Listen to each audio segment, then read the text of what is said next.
نحمده ونصلي على رسوله الكريم اما بعد فاعوذ بالله من الشیطان الرجیم بسم اللہ الرحمن الرحیم. صدر علی وقار، علماء اکرام قدر، دانشوران ملت، طلباء اور طالبات اور اس مسجد میں شریک میرے بھائی اور بہنوں، میری تقریر کا عنوان ہے سائنس اور قرآن.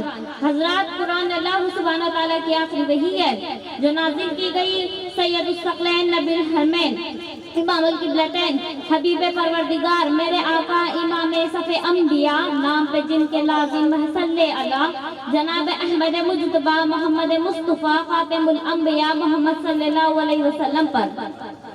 حضرات، قرآن ہمیں کائنات کے ان حقائق سے متعارف کرواتا ہے جن کو دیکھ کر عقل حیران ہے، شعور اور گمان دنگ ہے، اور آنکھیں خیرہ ہوتی ہے کہ اتنی وسیع اور اس کائنات بلند و بالا کہکشاں ہے اور اتنے لاتعداد ستارے اور سیارے اور پھر اس کے باہر کی دنیا. ان سب حقائق سے قرآن ہمیں چندہ سو سال پہلے متعارف کروا چکا ہے.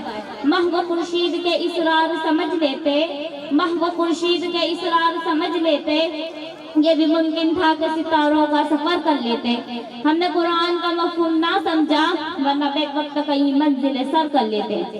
آئیے حضرات، سائنس اور قرآن کا ریلیشن کیا ہے میں آپ کو بتلاتی چلوں، اور یہ بھی کہ جدید سائنس انکشاف ہمیں اپنے آپ سے قریب کرنے میں کیسے مددگار ثابت ہوتے ہیں. ایک مشہور سائنسداں فزسسٹ نوبل پرائز ونر جس کا نام تھا البرٹ آئن اسٹائن نے کہا تھا science without religion is blind, religion without science is blind. Science مذہب کے بنا لنگڑی ہے اور مذہب سائنس کے بنا اندھا ہے. لیکن میں آپ کو یاد دلاتی چلوں کہ قرآن سائنس کی کتاب نہیں ہے. SCIENCE یہ ہے سائنس کی کتاب، اور SIGNS یہ ہے آیتوں کی کتاب، نشانیوں کی کتاب. اور قرآن میں 6000 سے زیادہ نشانیاں موجود ہیں جو ہمیں اللہ کی بنائی ہوئی چیزوں پر غور و خوض کرنے کے لیے کہتی ہے. اور واقعتاً جب ہم اس میں جستجو کرتے ہیں تو کوئی نہ کوئی دریافت کرتا یا ایجاد کرتا چیز تک پہنچ ہی جاتے ہیں. ایسی سینکڑوں نئی ہزاروں چیزیں ملے گی، سینکڑوں راز کھلے گے جس کو دیکھ کر جدید سائنس بھی دنگ رہ جائے گا.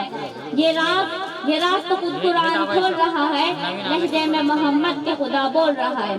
وَإِن كُنتُمْ فِي رَيْبٍ مِّمَّا نَزَّلْنَا عَلَىٰ عَبْدِنَا فَأْتُوا بِسُورَةٍ مِّن مِّثْلِهِ وَادْعُوا شُهَدَاءَكُم مِّن دُونِ اللَّهِ إِن كُنتُمْ صَادِقِينَ. And if you are in doubt about what we have sent down upon our servant Muhammad sallallahu alaihi wasallam, then produce a surah, the like thereof found upon your witness other than Allah, if you should be truthful. اس آیت کریمہ میں فَأْتُوا بِسُورَةٍ مِّن مِّثْلِهِ اللہ تعالیٰ کا ایک زبردست challenge ہے. لا یاتون بمثلہ کہ کسی ماں نے اپنی اولاد کو ایسا دودھ نہیں پلایا کہ ویسا مقدس کلام پیش کر سکے. حضرات، جب آپ قرآن کی تلاوت شروع کرتے ہیں تو پہلی سورہ بقرہ کی آیت ہے الف لام میم ذالک الکتاب لا ریب فیہ. اللہ تعالیٰ اپنے مقدس کلام کے بارے میں ارشاد فرماتا ہے یہ مقدس کتاب ہے، اس میں شک و شبے کی گنجائش نہیں. یہ کس کا قول ہے؟ کسی مدبر کا قول نہیں، کسی مفکر کا قول نہیں، کسی مصنف کا قول نہیں، کسی محدث کا قول نہیں، کسی مخلوق کا قول نہیں، بلکہ خالق مدبر کا قول ہے، خالق مفکر کا قول ہے، خالق مصنف کا قول ہے، خالق محدث کا قول ہے، خالق کائنات کا قول ہے. اس میں کوئی تبدیلی نہیں ہو سکتی. زمین اپنی جگہ سے ہل سکتی ہے، آسمان اپنی جگہ سے ٹل سکتا ہے، شمس قمر اپنا رخ بدل سکتے ہیں، دریا کی طوفانی بدل سکتی ہے، ہوائیں اپنا رخ بدل سکتی ہے، پوری کائنات کا وجود مٹ سکتا ہے، پوری دنیا تبدیل ہو سکتی ہے،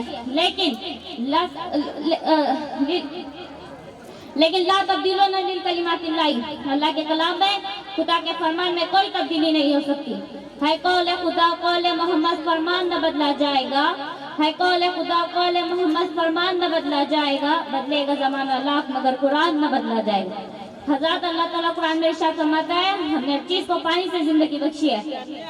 وَاللَّهُ خَلَقَ كُلَّ دَابَّةٍ مِّن مَّاءٍ، اور سائنس کی ریسرچ کے بعد کہتا ہے water is essential of growth, جہاں پانی ہوگا وہاں گروتھ ہوگی. سائنس کیا، کیوں، واٹ، وائی کی تشریح کے بعد ہاؤ کیسے پرا کر رک جاتا ہے، اور وہاں سے ان اللہ علی کل شیء قدیر شروع ہوتا ہے. حضرات، اس کائنات میں بکھری ہوئی اللہ تعالیٰ کی حیرت انگیز نشانیاں ہیں جو آج بھی قرآن کی حقانیت پر دلالت کرتی ہے.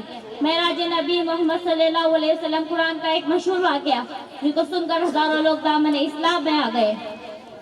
تلاش علم تو پہنچ گیا کہاں سے کہاں تک جہاں میں، تلاش علم تو پہنچ گیا کہاں سے کہاں تک جہاں میں، بتا تو صحیح وہ کون سا سبق ہے جو خدا نے نہیں دیا قرآن میں.